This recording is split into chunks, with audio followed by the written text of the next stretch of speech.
বাংলাদেশ সরকারের সাবেক আইনমন্ত্রী ব্যারিস্টার আনিসুল হকের জন্য কোনো একদিন হলেও আমি রাজপথে নামব।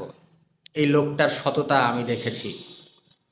এই লোকটার কাছে আমি আমার নিজের একটা মামলা নিয়ে গিয়েছিলাম, তাকে অনুরোধ করেছিলাম, স্যার আমার মামলার সাক্ষী সবুজ সব কিছু হয়ে গিয়েছে, একজন প্রভাবশালী লোক আমার মামলাটা আটকে রেখেছে, রায়টা আপনি একটু বলে দেন যাতে রায়টা দিয়ে দেয়।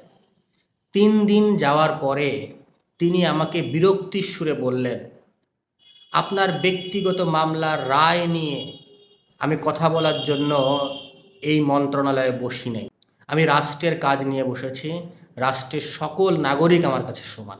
আমি কিছুটা কষ্ট পেয়েছিলাম, কিন্তু আমি চলে আসার সময় ভাবলাম যে না, এই লোকটার দেশপ্রেম আছে, এই লোকটা সত্যি সে দেশের জন্য কিছু করতে পারবে, দেশকে ভালোবাসে সে।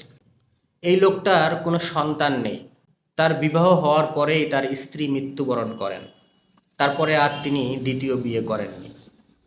রাজনীতির জন্য তার কতটুকু ত্যাগ আছে জানি না, কিন্তু তার বাবাও আওয়ামী লীগের প্রেসিডিয়াম মেম্বার ছিলেন এবং হয়তোবা সেই কারণেই শেখ হাসিনা তাকে এত বড় একটা মহান দায়িত্ব দিয়ে বসিয়েছেন।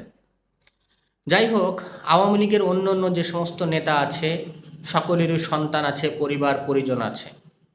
আমি এমনও আওয়ামী লীগের মন্ত্রীকে চিনি যে 5ই আগস্টের আগে অর্থাৎ জুলাই মাসে তার বউ বাচ্চাদেরকে ওই কানাডা বেগমপাড়ায় রেখে তারপরে সে দেশে এসেছে।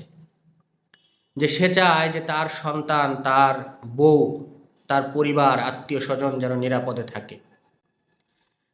আওয়ামী লীগের যে সমস্ত নেতা তার ফাঁসির দড়ি অন্তত গলায় ঝুলছে কিংবা রায় গলায় ঝুলছে, সেই সমস্ত নেতারাও চায় না যে তার সন্তান যেন রাজপথে নেমে ওই গুলির সামনে, বুলেটের সামনে দাঁড়ায়। এই সমস্ত এমপি মন্ত্রীর সন্তানরা কি তাদের বাবা কিংবা মাকে দেশপ্রেমিক মনে করে না? যদি সেটা মনে করে থাকে তাহলে তারা রাজপথে নামে না কেন? কিন্তু আমি এমনও এমপি মন্ত্রীর সন্তানদেরকে চিনি যারা চায়, মনে প্রাণে চায় যে তার বাবা কিংবা মায়ের ফাঁসি হোক। মায়ের ফাঁসি হলে কিংবা বাবার ফাঁসি হলে সেই সিম্প্যাথিকে কাজে লাগিয়ে আগামীবার সে নির্বাচন করতে পারবে, এমপি মন্ত্রী হতে পারবে। এই হলো এদের অবস্থা। বাপ যখন বুড়ো হয়ে যায় তখন বাবার সম্পত্তি আত্মসাৎ করার জন্য অনেকে বাবাকে বিষ খাইয়ে মেরে ফেলে কিংবা অনেক অত্যাচার করে মৃত্যুর মুখে ঠেলে দেয়। এই সমস্ত এমপি মন্ত্রীর এপিএস কিংবা পিও, তারপরে তাদের আত্মীয় স্বজন, গাড়ির ড্রাইভার, এরা কিন্তু এদেরকে বিক্রি করে অনেক টাকা পয়সা, অনেক সুযোগ সুবিধা নিয়েছে, কিন্তু সময়কালে কেউই এদের জন্য রাজপথে নামবে না। এমনকি এদের সন্তানরা চিন্তা করে যে বাবা মৃত্যুবরণ করলে তার পথ পরিষ্কার হয়ে যায়। যে এমপি মন্ত্রী যারা আমাদেরকে দেশপ্রেমের বাণী শোনায়, সে নিজের সন্তানের মধ্যে এতটুকু দেশপ্রেম সৃষ্টি করতে পারেনি যে তার পিতার জন্য, তার মাতার জন্য একদিন রাজপথে নেমে আন্দোলন করবে, মিছিল করবে, গুলি খাবে কিংবা জেলে ঢুকবে। তার জন্য বাংলাদেশ আওয়ামী লীগের কর্মীরা কিভাবে মাঠে নামবে এটা আমার মাথায় ধরে না। কি কারণে, কোন আশায় মাঠে নামবে? যারা নিজের সন্তানকে নিরাপদে বিদেশে রেখে অন্যের সন্তানকে রাজপথে নামতে বলে এবং গুলি খাওয়ার জন্য প্রলুব্ধ করে, তাদের এই দ্বিচারিতামূলক আচরণ আমার কাছে সন্দেহ হয়।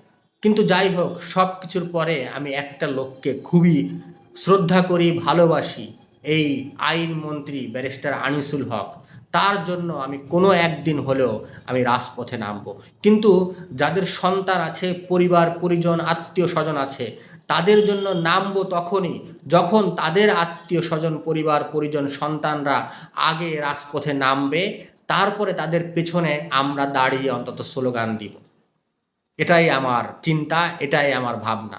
যাই হোক, সকলে ভালো থাকবেন। জয় বাংলা, জয় বঙ্গবন্ধু, জয় হোক এদেশের মেহনতি মানুষের।